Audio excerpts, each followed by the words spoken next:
পবিত্র কোরআনের বিভিন্ন আয়াতে দায়িত্বশীলতার গুরুত্ব সম্পর্কে আলোচনা করা হয়েছে। যেমন পবিত্র কোরআনের সূরা ফাতিরের 18 নম্বর আয়াতে বলা হয়েছে, আর কোনো বহনকারী অন্যের বোঝা বহন করবে না। এই আয়াতের তাফসিরে বলা হয়েছে, কিয়ামতের দিন প্রত্যেককেই তার নিজের কাজের জবাবদিহি করতে হবে। এই জবাবদিহিতা এতটাই বিস্তৃত যে মানুষের অঙ্গপ্রত্যঙ্গও এই কৈফিয়তের আওতাভুক্ত থাকবে।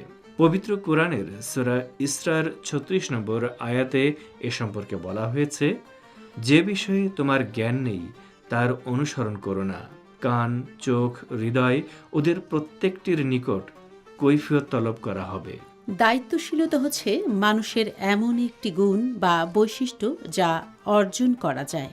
মানুষ চেষ্টা করলেই দায়িত্বশীল হতে পারে। এই বৈশিষ্ট্যটি ব্যক্তির ইচ্ছা ও সচেতনতার সঙ্গে সম্পর্কিত। এই গুণটি পরিবার, পরিজন, বন্ধু বান্ধব, শিক্ষা প্রতিষ্ঠান এবং কর্মক্ষেত্র সহ নানা অঙ্গন থেকে অর্জনের পাশাপাশি ক্রমেই এর বিকাশ ঘটানো সম্ভব। এক্ষেত্রে প্রাতিষ্ঠানিক প্রশিক্ষণ এবং অনুশীলনও কাজে আসে। বাস্তবতা হচ্ছে এই বৈশিষ্ট্য বা গুণের অভাবে পরিবার, সমাজ, রাষ্ট্র তথা গোটা পৃথিবী ক্ষতিগ্রস্ত হতে পারে। বর্তমানে তালাকের মতো পারিবারিক নানা অপ্রিয় ঘটনার পেছনেও এই গুণের অনুপস্থিতি দায়ী। বিশেষজ্ঞরা এই বৈশিষ্ট্য গড়ে তুলতে মা বাবাকে বেশি উদ্যোগী হওয়ার পরামর্শ দিয়ে থাকেন। সচেতন মা বাবারাও শিশুকাল থেকেই সন্তানদেরকে দায়িত্বশীলতা শেখানোর চেষ্টা করেন। এজন্য দায়িত্বশীলতার মনোভাব জোরদারের উপায়গুলো সম্পর্কে আগে জানতে হবে এবং সে অনুযায়ী কাজ করতে হবে।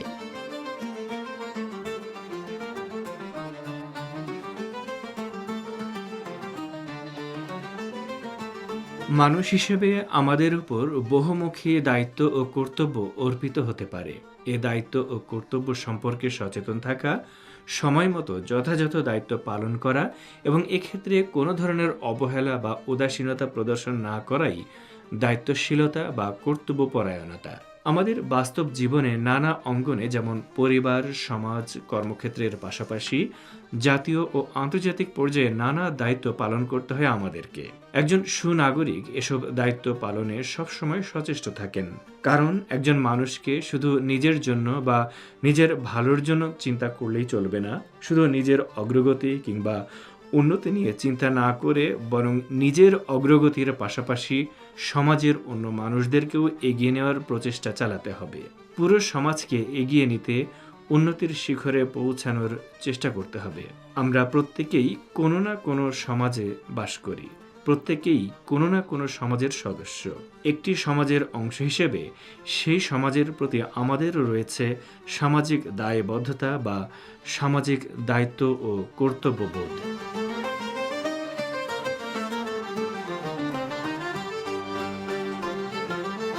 অনেক সময় পরিবার, সমাজ, রাষ্ট্র বা গোটা পৃথিবীর সামগ্রিক কল্যাণের কথা বিবেচনা করে ব্যক্তির স্বার্থকে বিসর্জন দিতে হয়। যেমন ধরুন, সমাজের হতদরিদ্র, সুবিধাবঞ্চিত মানুষগুলোকে সুন্দরভাবে বাঁচতে সহযোগিতা করা সবারই মানবিক দায়িত্ব।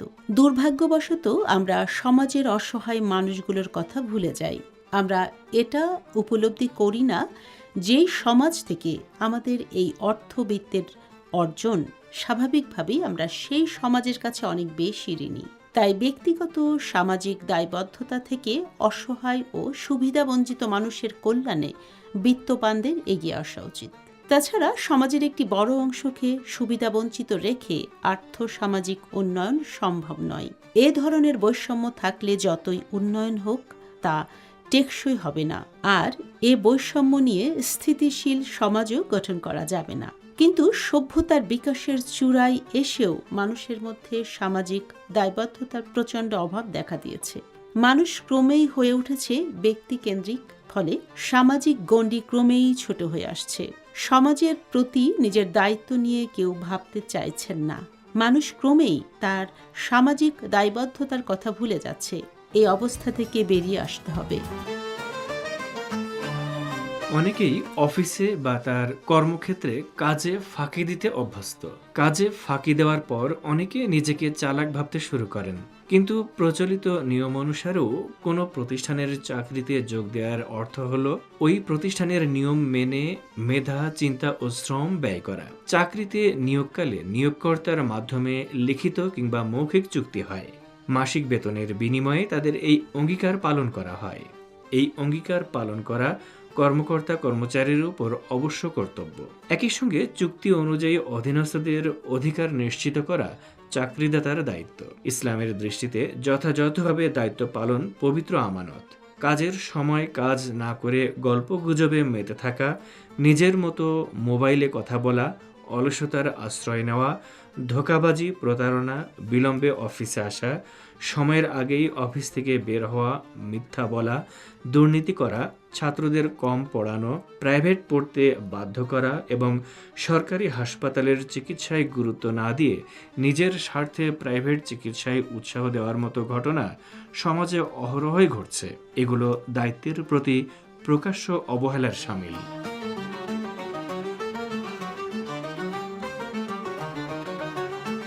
অর্পিত দায়িত্বে অবহেলাকারীকে কিয়ামতের দিন আল্লাহর কাছে জবাবদিহি করতে হবে। ইসলাম ধর্মে আত্মীয় স্বজন, পাড়া প্রতিবেশী, বয়োজ্যেষ্ঠ ও বয়োকনিষ্ঠ সবার প্রতি পারস্পরিক দায়িত্ববোধকে বিশেষ গুরুত্ব দেওয়া হয়েছে।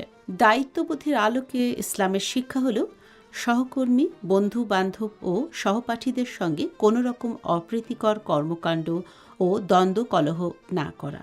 সমাজের অনাথ, দুস্থ ও হতদরিদ্রদের সর্বাত্মক সহায়তা করাও দায়িত্বশীলতার অংশ। দায়িত্ব ও কর্তব্যে অবহেলা ও অমনোযোগিতা নানা ধরনের বিপদ, ব্যর্থতা ও বিপর্যয় ডেকে আনতে পারে। জীবনের কঠিন বাস্তবতায় দায়িত্ব ও কর্তব্যপরায়ণতা আদর্শ মনুষ্যত্বেরই প্রতীক। পিতামাতার প্রতি দায়িত্বে অবহেলা অথবা স্ত্রী সন্তানদের প্রতি দায়িত্ব যথাযথভাবে পালন করার মতো অনাকাঙ্ক্ষিত ঘটনাবলী এখন সমাজে সহজেই চোখে পড়ে। এসবের কারণে ছেলেমেয়েরা পারিবারিক ও সামাজিক বন্ধন থেকে বিচ্ছিন্ন হয়ে বিপথগামী ও উদাসীন হতে পারে। বাবা মায়ের অবহেলার কারণে সন্তানেরা ঠিকমতো পড়াশোনা না করে ছিনতাই, চাঁদাবাজি, দুর্নীতি ও সন্ত্রাসী কর্মকাণ্ডে লিপ্ত হতে পারে। এভাবে প্রত্যেকে নিজ নিজ দায়িত্ব ও কর্তব্য পালন না করলে গোটা সমাজই ক্ষতিগ্রস্ত হয়। মানব জীবনে দায়িত্বশীলতা ও কর্তব্য পরায়ণতার প্রভাব সুস্পষ্ট। সমাজ, দেশ ও জাতির উন্নয়ন এবং অগ্রগতি প্রত্যেক মানুষের নিজ নিজ দায়িত্বশীলতার উপর নির্ভরশীল। প্রতিটি মানুষ যদি নিজ নিজ কর্তব্য সম্পর্কে সচেতন থাকে এবং প্রত্যেকে নিজের কাজটুকু ঠিকমতো সম্পন্ন করে, তাহলে কোনো কাজই অবহেলিত হয় না। তখন সমাজ উন্নয়ন ও অগ্রগতির পথে চলতে থাকে এবং দেশ ও জাতি সমৃদ্ধিশালী হয়।